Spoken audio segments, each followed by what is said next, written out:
What's up, guys, and welcome back to the Heisman Watch podcast, your home for hot topics and hot takes. I'm your host, Kyle Heiss. We're going to get this thing rolling today. All right, so the NBA season just finished. Golden State Warriors 1-6, and the NBA has already put out their way too early power rankings for next season. So the Warriors, obviously, number one, probably going to go into next season as the favorites to repeat. You got the Boston Celtics at 2. Milwaukee Bucks at 3, Grizzlies at 4, Mavs at 5, Heat 6, Suns 7, Clippers 8, Nuggets 9, and Nets 10. And I just only did the top 10 because I'm going to say what I think, the likelihood of each team making the finals of the top 10 teams listed. So, starting off with number 1, Golden State Warriors. Like I said, are probably going to go into next season as the favorites to win it again. I would probably have them as my favorite to win it again because it was the first season with that original trio, Draymond, Clay, and Steph back together, and they won it. It was the first time back since that injury that Clay had. So right now it's who can dethrone the Warriors. That's what's next season's going to be about, is who can dethrone the Warriors, if anybody. Number 2, the Boston Celtics. I think this is too high. I don't care that they're the NBA Finals runner-up. I think this is their run is very relatable to the Phoenix Suns run in 2020, where things just kind of aligned for them, and they made it to the finals. It was a great season, a great run, but I don't see them coming back next year and coming out of the East. I think they're at least 2 teams better, and we'll get into that as we keep going with the list. But the Celtics are definitely a top 10 team, but I don't think they should be ranked number 2, and I don't even think they will have the best odds to come out of the East next season. And with that being said, number 3, the Milwaukee Bucks, who are my favorite to come out of the East. I think the Milwaukee Bucks, with Giannis is the best player in the East in my opinion. I know Joel Embiid came off as MVP runner-up, but I think Giannis is the best player in the East. And for basketball, more than any sport, if you just have, I know a lot of teams create these like super teams or elite duos and the big threes and all that stuff, but if you have the best player on the court, your chances to win are just better. So it's kind of like the Mavs situation where Luka a lot of times is the best player on the court, so that's why the Mavs were so good last year.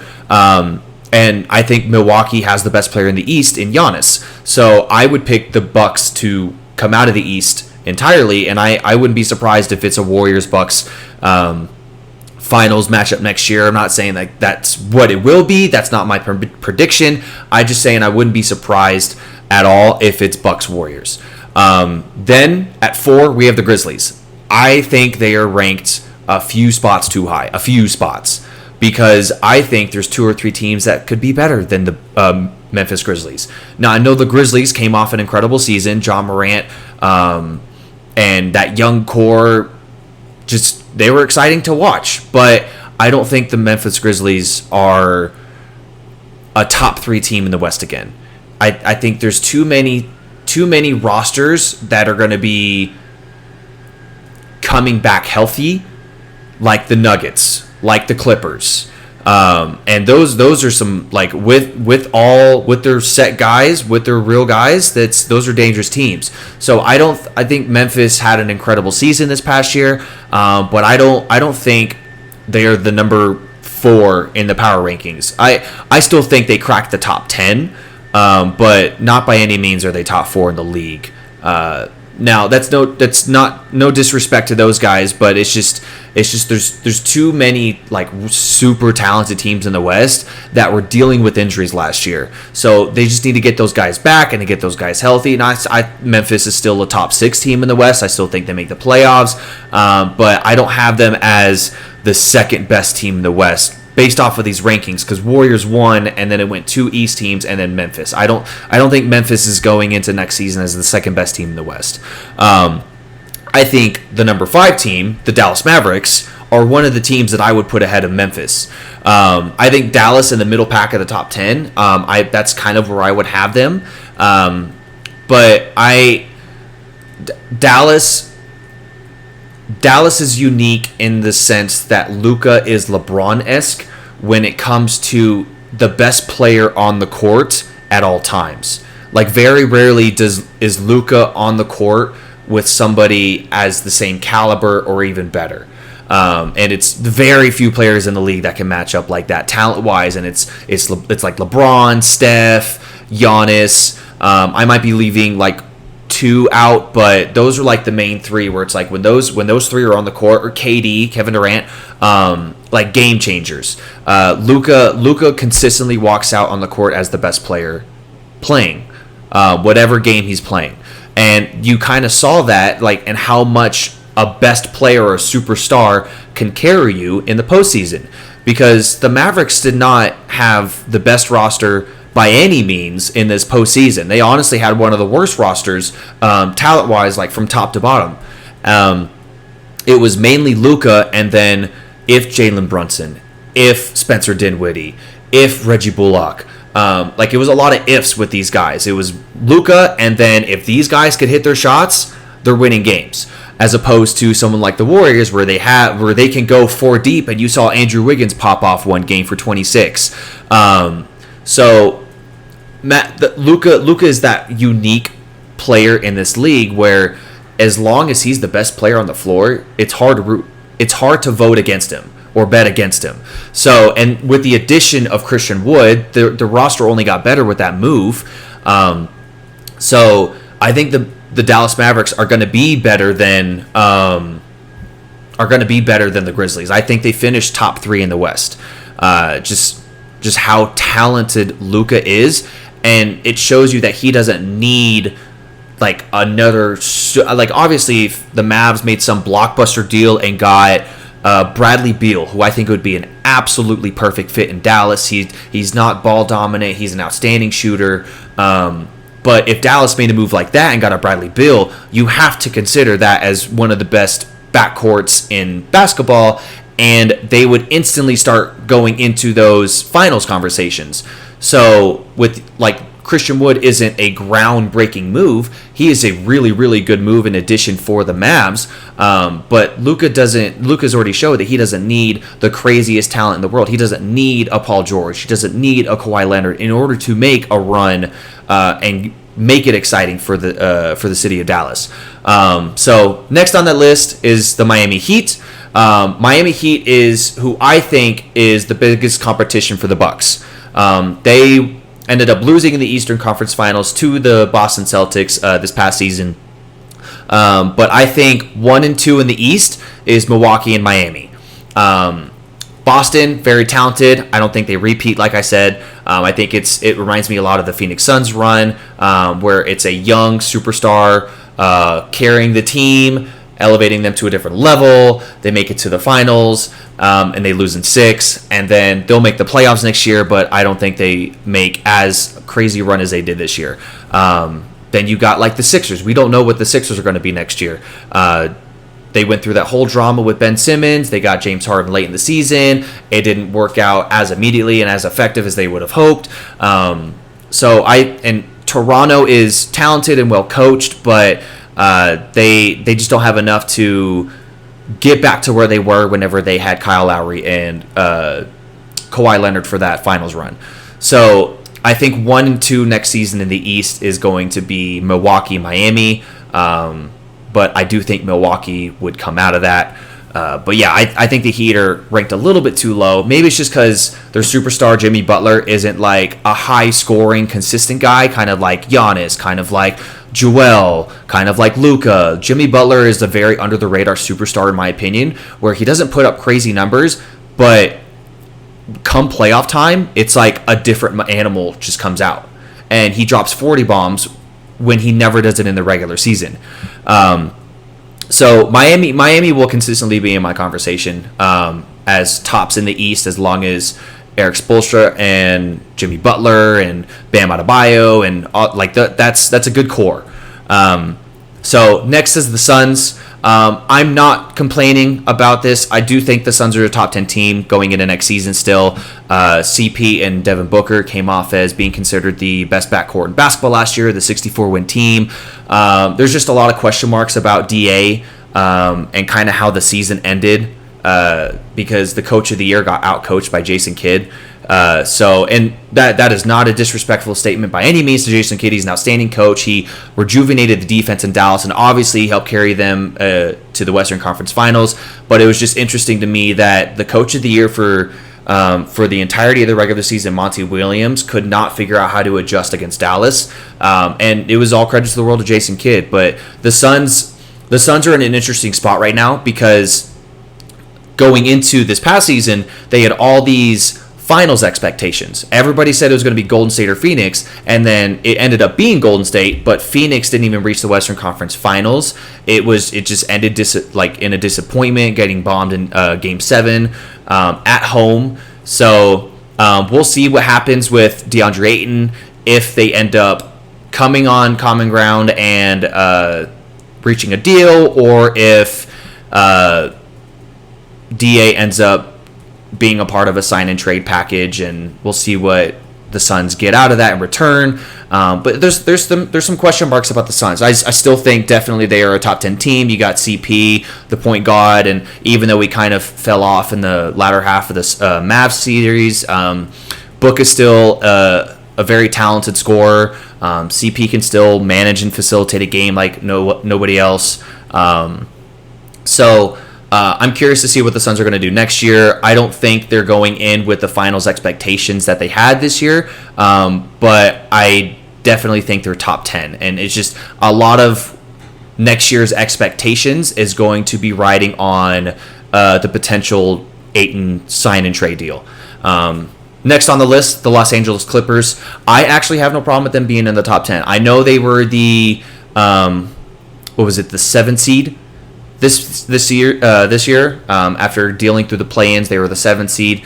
But they're getting Paul George back for a full season. They're getting Kawhi Leonard back for a full season.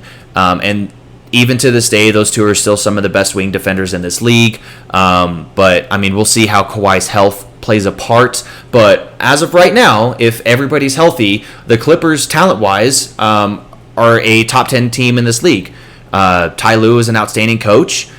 Even with missing his two superstars for the majority of the season, and still making a 7 seed, that was an outstanding job. Not many coaches could go without multiple superstars and still make the playoffs. Like that's tough to do.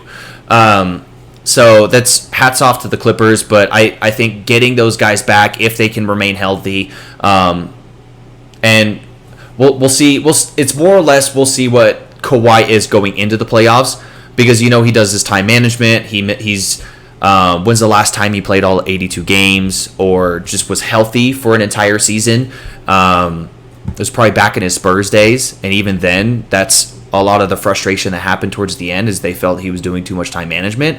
So we'll see what happens with Kawhi, but Paul George will, if he's healthy, they'll at least be like a 7-6 seed. But then you got the Denver Nuggets at 9. I think they're right where they need to be, at that very bottom part of the top 10.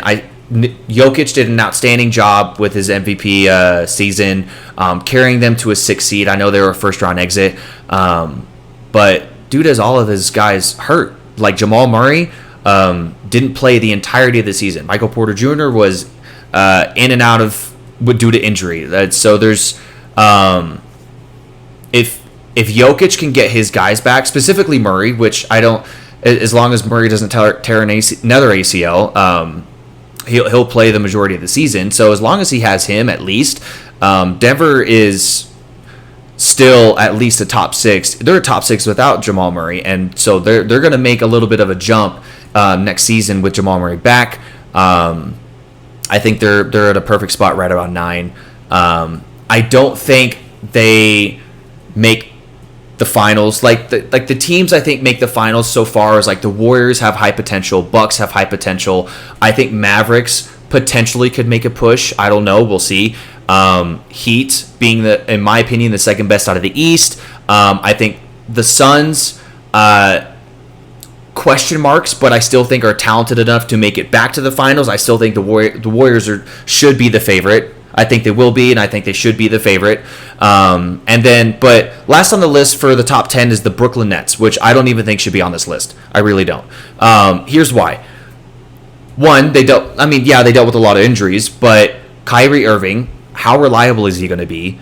And Kevin Durant was injured for the majority of last season. So they barely made it too. They had to go through the play-in. They got the 8th seed, and then with KD and Kyrie present, you can't say that he wasn't present, because KD and Kyrie were both present, and they got swept by the Celtics. So I would have replaced the Brooklyn Nets with the Sixers. I think regardless of what happens with James Harden contracts or injuries or anything, Joel Embiid dealing with the Ben Simmons controversy all season, him not playing, still brought the Sixers to a 4 seed to end the season. So I think the Brooklyn Nets are talented. KD is an all-time scorer. Kyrie Irving is an all-time talented point guard. One of the best ball handlers the game has ever seen. But if he doesn't play, how good is the team? They've invested so much money in these guys. Like I don't see Brooklyn as a top 10 team based off of how last season went. Just because it was such a disappointing season, and then you finally get KD and Kyrie back and healthy. They're actually playing. Nobody's sitting out, and then they get swept by Boston. So I would put Philadelphia ahead of Brooklyn, but I still think Philadelphia is in that weird spot, with or without James Harden, where they have outstanding talent, but they're not good enough to get to the finals. And it's been like that for a few years in Philly now, even when Ben Simmons was like playing and healthy and no issues. And they had JJ Redick, and it was that heartbreaking buzzer beater shot by Kawhi that was the year for Philly. That was the year. And if they got past Toronto, I would have picked them to beat the Warriors just because of how battered they were. But Philly, I think they make the playoffs again. I think Joel is way too talented to not let his team make the playoffs. And like I said, with all that controversy, they still made the 4 seed. So Philly's going to make the playoffs, but they're in that weird spot where they're like not quite good enough to make the finals, but they're good enough to make the postseason and maybe make it to the Eastern Conference Finals just because Joel is that talented. But yeah, so that was the top 10 power rankings, and like I think the Warriors and the Mavs, I think, are probably 2 teams that I would pick as going into next season. And the Warriors just because they're coming off of that incredible, like they got their guys back and they won a finals, so it's dethrone the Warriors. And then the Mavericks made it to the Western Conference Finals. Luka showed you how dominant he can be without much help, and then like without a second superstar, and now they got Christian Wood, who only made them better. I think the Mavericks could make a similar run. We'll see if they make it to the finals this time. But and then in the East, I have Bucks Heat, and I have Bucks coming out of that. Giannis, even though didn't have as incredible of a run as 2021, he's the best player in the East. And it's hard to root for the best player. So Jimmy Butler is an outstanding talent. Miami is built very well, constructed very well, coached very well. But it's going to be, I think it's Bucks Heat, and I think Bucks win it. All right, so second topic. We're only doing 2 today. And this one, so NBA season's done, so a lot of people are looking forward to that NFL season right now. So what I thought I'd do is I would create a top 5 list of not so dark horse MVP candidates. And what I mean by that is these are guys that are probably not going to be mentioned, but are MVP caliber players. And I think that if they have a certain season, they could get some recognition and potentially win it. And I still have 2 quarterbacks because the MVP trophy has kind of turned into the best quarterback in the league award. So I still have 2 quarterbacks, but the other 3 guys are non-quarterback players.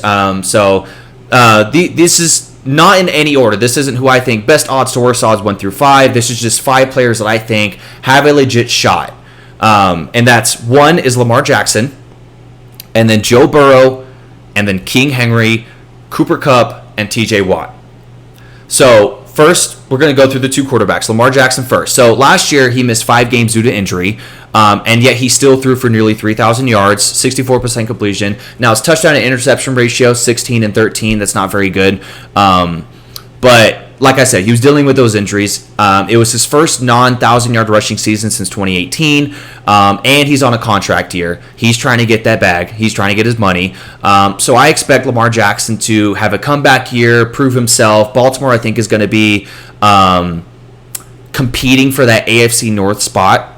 And like I said, my first video, I made the 2022 hot take where I said every team from the AFC West is going to make the playoffs. But if that doesn't happen, the other team that's going to make the playoffs is going to be from the AFC North. I think the East only has one representative. I think the South only has one representative. And I think the West and the North are going to have the other 5. So it's either going to be all 4 from the West and 1 from the North, or I think it's going to be 3 from the West and 2 from the North. And if it's 2 from the North, it's probably, my prediction is going to be Cincinnati and Baltimore. But Baltimore and Cincinnati are going to be competing for that AFC North spot. I think Lamar Jackson coming off the injury, he's now on that contract year. I think he's on a prove himself tour kind of thing, and he's trying to get his money. He needs to go back to MVP Lamar. So that means he needs to have a 3,000-yard passing season. He needs to have a 1,000-yard rushing season. He needs to be putting up his MVP numbers. Second, I had Joe Burrow coming off that Super Bowl run. Even though they lost to the Rams, Joe Burrow is an exciting young quarterback. He's one of my favorite young quarterbacks in the league. He reminds me a lot of what Joe Namath was, bringing that Hollywood confidence to Joe Namath was in New York, but it's like a franchise that doesn't have a lot of winning in it. He had 4,600 yards on 70% completion, 34 touchdowns, 14 picks. I think in order for Joe Burrow to be like a legit MVP candidate, he needs to have a 5,000-yard season with at least 40 touchdowns, which I think he can do. But the big question mark with that Cincinnati roster is the offensive line. So if his front 5 can keep him upright and healthy throughout the season, then I think Joe Burrow can push for that 5,000, and Cincinnati could possibly make another run. I do think Buffalo and KC are still 1 and 2 in the AFC. I have Buffalo as my pick to come out of the AFC this year, but I still think Cincinnati can make some noise in the postseason, give them a run for their money. But Joe Burrow, I think, has the potential to be an MVP caliber, like in that MVP conversation, especially coming off a Super Bowl run. Third person, I had Derrick Henry, King Henry. He only played 8 games last year, and he still finished top 10 in rushing and touchdowns, or rushing and rushing touchdowns. He had 937 yards, and he had 10 touchdowns. So how do you? He played, and with the 17-game season, 8 games is it's like still the halfway mark, but it's like just under halfway. So he played like 1 game less than half of a season, and he still finished top 10 in both rushing yards and rushing touchdowns last year. So just imagine him with a full 17-game season and healthy, even if he only plays like 15 and like takes 2 games off or something. If Tennessee has got their division on lock, I still think Derrick Henry can go for 2,000 yards. And if he goes for 2,000 with 20 touchdowns, he's got to be in MVP conversations. The only other running back in this league that I think can like truly compete with him is Christian McCaffrey. But the problem with CMC is he's been dealing with ankle injuries the past couple seasons. I think Derrick Henry is the best running back in this league, and CMC, when healthy, is the best flex in the league. I know Alvin Kamara is an outstanding talent. I know Dalvin Cook is an outstanding talent. But Derrick Henry and CMC, I think, are 1 and 2. And CMC is like the only back that I think can compete with Derrick Henry, but he's been dealing with those ankle injuries. So that's why I got Derrick Henry over this. But if he can go for 2,000 with 20 touchdowns, he's got to be in legit MVP conversations. And then the fourth one is Cooper Kupp. Coming off the Triple Crown season that he had, led the league in receptions, yards, and touchdowns. All the 3 major receiving categories. He had 145 receptions, just under 2,000 receiving yards. It was 1,947, and he had 16 touchdowns. And I don't know how those stats, like it's hard to say those stats are going to keep getting better, but I don't see how they get much worse, because Matt Stafford is probably going to go into next season, being the quarterback that won the Super Bowl, he's probably going to go into next season as a top 3 preseason candidate for the MVP conversation. I would probably have him there as well. It's kind of hard to vote for him. He's now kind of put himself after that Super Bowl, like MVP-wise, talent-wise, with like Aaron Rodgers, with Tom Brady, with Pat Mahomes. It's going to be like those 4. So Mahomes, Brady, Rodgers, and Stafford are probably going to be like some of the top preseason MVP candidates. And Stafford, like Cooper Kupp is Stafford's like guy. That is his number 1 target. And you saw that with that stat line. All those 145 receptions in a single season. Nearly 2,000 yards for a receiver in a single season is insane. So, and he won that Triple Crown last year. So I don't, like his stats, it's hard to, like I said, it's going to be hard for him to get any better than that, just because those are like such incredible numbers. But it's hard for me to say that they're going to get worse, because he's Stafford's guy, and that team did not get worse. The Rams were probably the favorite to come out of the NFC. My preseason Super Bowl pick is Rams-Bills. I don't know who's going to win it, but that's my preseason Super Bowl pick is Rams-Bills. That's who I think is going to come out of it. And then last on the list, I had to go defense. I had to pick somebody from the defensive side of the ball, and I went with T.J. Watt. And I know Aaron Darnold is considered the best nose tackle in the league. I know Jalen Ramsey is considered one of the best corners in the league, if not the best. There's some very talented defensive players. I considered Micah Parsons for the Cowboys. He's kind of reminding me of what DeMarcus Ware was for them as that linebacker, edge rusher guy. And kind of that defensive game changer. But I went with TJ Watt because he did something that hadn't been done since 2001. So he finished last year with 22.5 sacks. In 15 games played, he finished with 22.5 sacks. The last time that had been done was when Michael Strahan initially set that record, the single season sack record, with the Giants in 2001. He had 22.5. So TJ Watt tied the single season sack record that Michael Strahan set in 2001. So it's been 2 decades since somebody did that. So TJ, if he plays 16 games, and a lot of this, like with the 17th game now, a lot of these records, these long-time records, are in jeopardy of being broken because of that. They have that extra game, and a lot of these records were like really close in the 16th, but like the 17th game is going to cause a lot of controversy with whenever records start like really getting broken. But honestly, TJ could have done that in 16. If he would have played one more game, you don't think he'd have gotten 1 sack or at least a half a sack to get 30? So I think TJ, if he plays all 17 games, I would bet that he would get at like around 24, 25 sacks. And if he does that, if he breaks that record, that long-time record that hasn't been broken in 2 decades by a Hall of Fame defensive end, then he has to be in MVP conversations, because that, like, whenever somebody breaks records, and I always say this, that college football disrespected Christian McCaffrey. When you break a crazy stat or a crazy record by an all-time player, how do you not win an award for it? Like when CMC did not win the Heisman when he broke Barry Sanders' all-purpose yards record in college. I thought it was disrespectful to CMC that he did not win that award.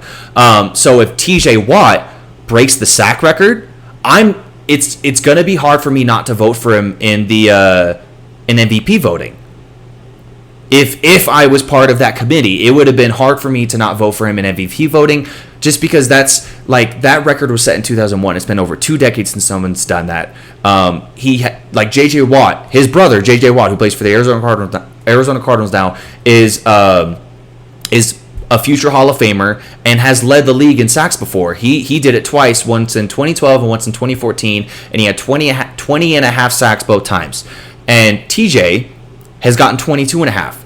So if he's already had a better single season than his brother across the country, who is a future Hall of Famer, then TJ's got to get something out of that if he breaks that record. So those are my 5: Lamar Jackson, Joe Burrow, Derrick Henry, Cooper Kupp, and TJ Watt. That's my not so dark horse MVP candidates. So that's all I got for you today. I really appreciate you guys tuning in. Leave a comment if you. I'd love to hear what you guys think about, like, who you think is another player that should be in MVP conversations that is probably not going to get talked about just because they're not a quarterback. And then the way too early NBA power rankings. Love to hear your thoughts on that. See how you would possibly rearrange it based off of what I would say. But yeah, thank you for tuning in again, and I'll catch you next week.